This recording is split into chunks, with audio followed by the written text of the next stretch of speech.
শ্রী অনুকূলচন্দ্রের হস্তলিখিত সত্যানুসরণ থেকে পাঠ করছি। তুমি লতার স্বভাব অবলম্বন করো আর আদর্শরূপ বৃক্ষকে জড়িয়ে ধরো, সিদ্ধিকাম হবে।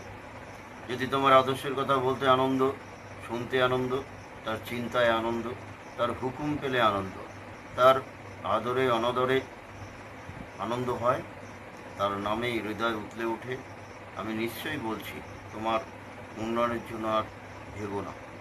সদ্গুরু শরণাপন্ন হও, সৎনাম মনন করো আর সৎসঙ্গের আশ্রয় গ্রহণ করো।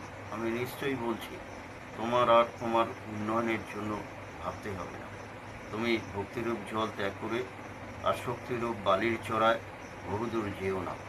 দুঃখরূপ সূর্যোত্তাপে বালির চড়া গরম হলে ফিরে আসা মুশকিল হবে।